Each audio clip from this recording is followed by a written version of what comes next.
ફરતા હતા. મંદિરમાં કે ધર્મશાળામાં નિવાસ કરતા. ભિક્ષામાં જે મળે તે પ્રેમથી આરોગતા અને તેનું ઋણ ચૂકવવા સત્સંગ કરતા.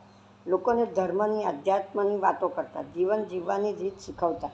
લોકોને કોઈ પ્રશ્ન હોય તો તેનું સમાધાન સરળ ભાષામાં સમજાવતા હતા.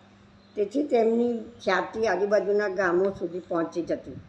તેથી જે ગામમાં જાય ત્યાં તેમને સાંભળવા લોકો ઉત્સુક રહેતા. એક દિવસ સત્સંગમાં કોઈ મુમુક્ષુએ પ્રશ્ન કર્યો, મહારાજ, આપ ભગવાન વિશે વાતો ખૂબ કરો છો.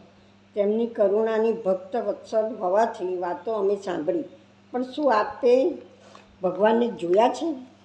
સંતે કહ્યું, હા, મેં ભગવાનને સાક્ષાત જોયા છે. હું ભગવાન સાથે રોજ વાતો કરું છું, જેમ તમારી સાથે વાતો કરું છું તેમ. લોકોને આશ્ચર્ય થયું. સંતે સ્પષ્ટતા કરતાં કહ્યું, મને ખબર નથી કે આ સૃષ્ટિનું સર્જન બ્રહ્માએ કર્યું છે કે નહીં, પરંતુ મને એટલી ખબર છે કે મારું સર્જન મારી માએ કર્યું છે.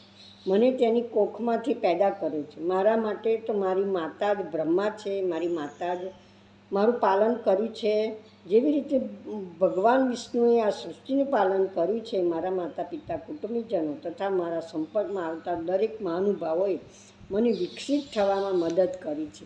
તે રીતે હું એ દરેકમાં ભગવાન વિષ્ણુના દર્શન કરું છું. જે રીતે બુરાઈનો નાશ કરવા ભગવાન ભોળાનાથ કરે છે, તેમ મારી માતાએ મારી ખામીઓ, ખૂબીઓ, બુરાઈઓ નાશ કરીને મને સદ્ગ્રસ્ત તરીકે જીવવાનું બળ આપ્યું છે.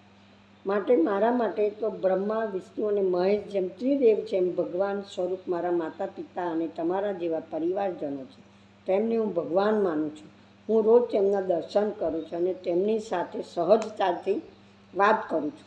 દરેક ગ્રામજનોને સંતોષ થયો. મારામાં જેવા ભગવાન છે તેવા જ ભગવાન દરેકમાં છે, તેમ સમજીને એકબીજા સાથે વ્યવહાર કરતા શીખીએ તો બોધ આ પ્રસંગમાંથી લેવાનો છે. એવો બોધ આ પ્રસંગમાંથી લેવાનો છે.